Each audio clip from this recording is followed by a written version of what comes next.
Bisa menghujat, tapi tidak bisa mengaca. Itulah yang disebut dengan netizen. Sumpah ya, gue tuh paling capek banget kalau misalnya gue sampai di tag suruh lihat ini itu. Hey, tanpa di tag pun gue udah lihat kali. Ngapain sih harus segala nge-tag gue? Lagian viralnya gue tuh bukan cuma karena debat doang. Kalian pikir gue udah di sana, cuma buat cari sensasi doang gitu. Apalagi sampai dibilang settingan. Cih, yang satu lagi, jangan jadi orang yang FOMO gak ngerti konteks tapi paling bijak untuk mereka. Kau tuh gak ngerti konteks, tapi paling bijak. Nah itu dulu. Aura cinta lagi. Sepertinya memang tidak ada habis-habisnya ya pemberitaan mengenai aura cinta ini. Seperti baru-baru ini Aura Cinta diundang oleh beberapa stasiun televisi untuk menjadi bintang tamu. Dan ketika diwawancarai, Aura Cinta gaya bicaranya masih saja seperti itu ya. Dan juga masih ngeyel, ingin meminta ganti rugi akibat rumahnya telah digusur oleh Gubernur Jawa Barat Kang Deddy Mulyadi. Namun makin banyaknya Aura Cinta koar-koar ke sana ke sini, kita semakin tahu isi otak Aura Cinta ini seperti apa ya, pemikirannya seperti apa, maksudnya seperti itu. Nah, tidak hanya Aura Cinta, ada juga video yang baru-baru ini viral juga di media sosial, di mana ada seorang remaja laki-laki yang membuat sebuah video, namun dalam narasinya itu ia menjelek-jelekan Gubernur Jawa Barat Kang Deddy Mulyadi. Bahkan tidak hanya itu, ia bahkan menyebut Kang Deddy Mulyadi dengan nama-nama hewan. Waduh, ini tentunya sangat parah sekali ya. Semua orang dewasa berpikir bahwa kamu salah. Menurut kamu, kamunya yang salah, atau mereka yang takut kamu benar? Mungkin mereka ya yang takut aku benar, karena aku bersuara sendiri di antara banyak orang yang gak berani untuk speak up. Tapi kamu pernah berpikir gak, jangan-jangan kamu yang salah? Mungkin pernah berpikir. Ya mungkin salah, cuman kalau dipikir-pikir lagi salahnya di mana? Ya, kan kita memperjuangkan hak kemanusiaan. Jadi masih Aura Cinta ini menurut ya. kamu itu tanah siapa? Tanah negara. Belum sadar juga. Kalau itu negara kamu ambil, kenapa kamu ribut?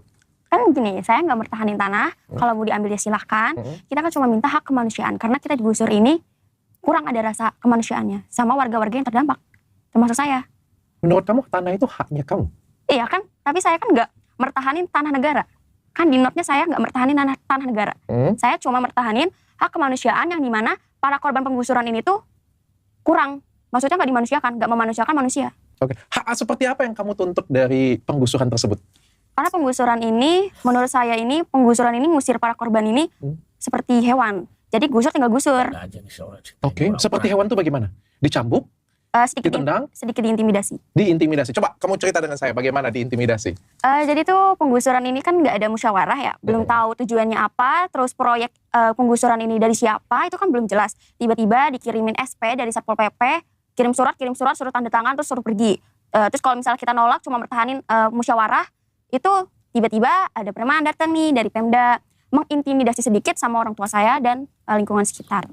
Bilangnya nggak ada kompensasi sama sekali. Bapak harusnya sadar diri kalau ini tanah negara. Tapi kan seharusnya nggak bersikap begitu dong kalau misalnya para pejabat ini kan harusnya bisa mengayomi masyarakat.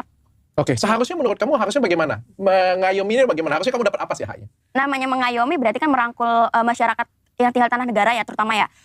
Merangkul, diajak musyawarah, diberikan solusi, terus disarikan solusi, jangan cuma asal main gusur, apalagi nggak ada kompensasi. Oke. Iya, karena kan kita hidup di situ kan juga untuk bekerja ya. Untuk nyari nafkah juga ya, usaha juga ya. Terus kalau misalnya pergi untuk mindahin barang, terus usaha juga kan mati. Oke, berapa dana kompensasi yang diberikan? 10 juta. Menurut Bapak dengan Aura itu cukup? Belum. Si ada Nah, ini video yang memperlihatkan seorang remaja yang viral ya. Barat anu Karena susah. menyebut Gubernur Jawa Barat Kang Deddy Mulyadi dengan kata-kata binatang. Ulah ki carana lamun sia karunya ka rakyat, bantuan tuh rakyat Jawa Barat. Loba keneh. Mikir atuh anjing goblok. Terbuka karunya ka masyarakat Jawa Barat anu susah. Inti nama mikir geus kolot meureun. Sia na YouTube dong heueuh. Bantuan masyarakat nu susah, nu kekurangan. Yang begini harusnya dimasukin ke barat mikir. nih, orang-orang seperti ini ya. Mikir atuh goblok. Terkait dengan Neng Aura Cinta ya, yang di Tambun, Bekasi sana, yang viral terkait dengan pembongkaran dan juga isu terkait Nah dengan ini ada dari Mang Ono Surono ya. Saya sih merespon positif. Badan. Jadi ada anak muda umurnya 16-17 tahun sudah bisa menyampaikan permasalahan rakyat di media sosialnya, di mana yang berkaitan dengan tugas dan tanggung jawab pemimpinnya. Nah, sehingga sangat normatif menurut saya. Ya, sangat normatif dan perlu diapresiasi karena jarang sekali anak seumur itu bisa menyampaikan dengan sangat terbuka dan sangat cerdas. Jadi harus kita apresiasi bahwa ini adalah bibit-bibit nih pemimpin bangsa ke depan. Nah, sehingga PDI Perjuangan sedang melakukan kajian hukum untuk kita dampingi Aura Cinta tersebut untuk mendapatkan hak-haknya. Nah, sobat semuanya, kita tadi bisa mendengar secara jelas di mana Mang Ono Surono ya, selaku Wakil Ketua DPRD Provinsi Jawa Barat dari Partai PDIP, siap memberikan bantuan hukum, siap mendampingi Aura Cinta ya. Waduh, ya bagus sih, nggak apa-apa lah, itu hak Pak Ono Surono ya, mau ngebantu siapapun juga. Kemudian kita tadi juga bisa melihat di mana ada seorang remaja laki-laki yang berkata kata yang tidak pantas ya kepada Gubernur Jawa Barat Kang Deddy Mulyadi. Nah, bagi sobat semuanya mungkin tahu ya siapa remaja yang ada di video tersebut ya, di video tadi, dan apa nih akun media sosialnya. Saya juga ingin tahu. Bagi yang tahu silahkan tulis di kolom komentar ya. Memang akhir-akhir ini Kang Deddy Mulyadi banyak sekali yang menghujat, yang menyinyir, yang mengkritik ya. Nah, kemudian orang-orang yang mengkritik itu orang-orang yang tidak bekerja. Orang-orang yang iri ya sepertinya ya, bahkan tidak hanya mengkritik. Kang Deddy Mulyadi pun dilaporkan ke Bareskrim dan juga ke Komnas HAM itu oleh Adil Setiawan ya, itu sudah saya bahas di video saya sebelumnya. Namun jika kita di sini melihat Aura Cinta memang tidak ada habis-habisnya ya. Bahkan Aura Cinta ini masih kekeh pada pendiriannya bahwa pemikirannya ataupun kritikannya selama ini tidak salah gitu loh. Bahkan banyak juga yang memuji keberanian Aura Cinta.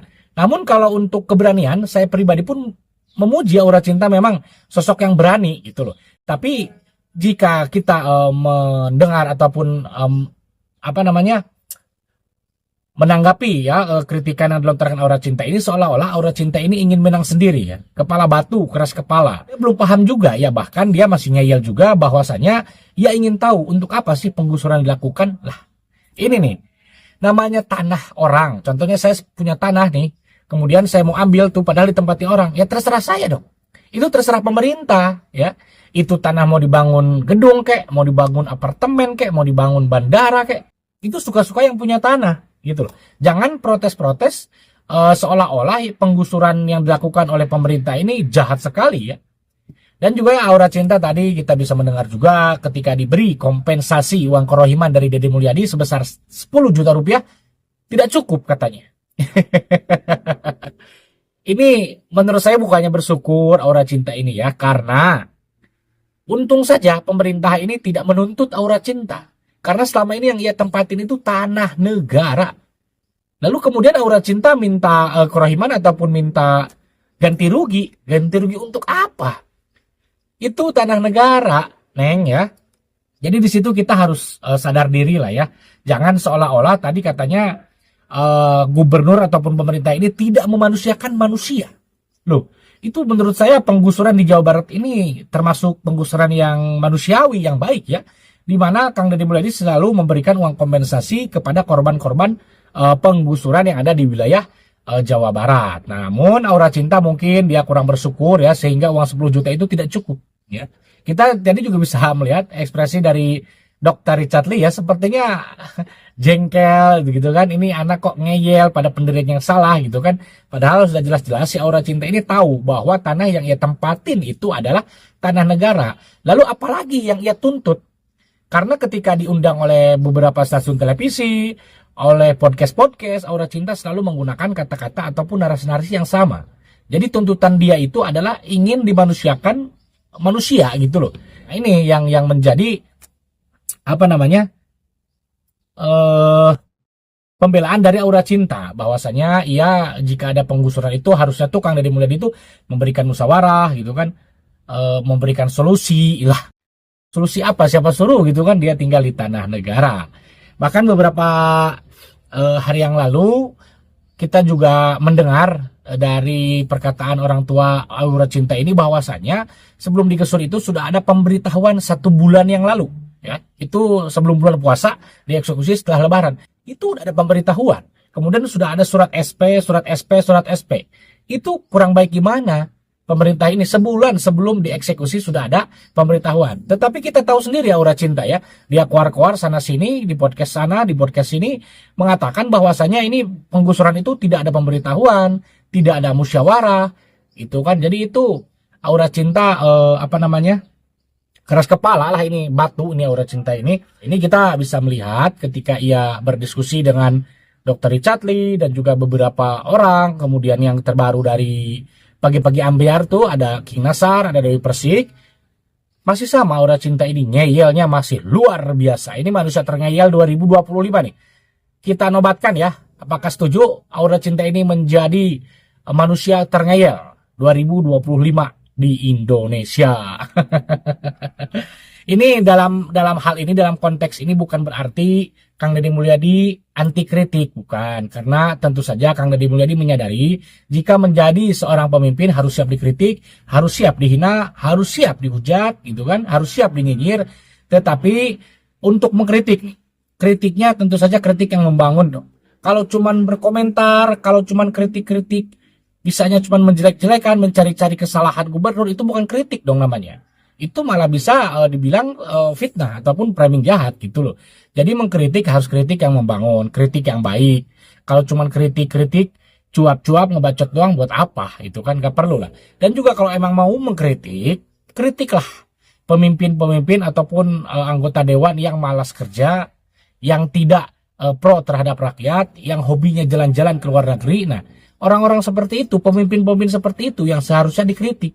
Karena sudah jelas-jelas menghabiskan uang negara. Nah sobat semuanya, bagaimana nih ya mengenai pemberitaan Aura Cinta ini yang tidak ada habis-habisnya? Silahkan tulis di kolom komentar. Terima kasih dan sampai jumpa lagi di video selanjutnya.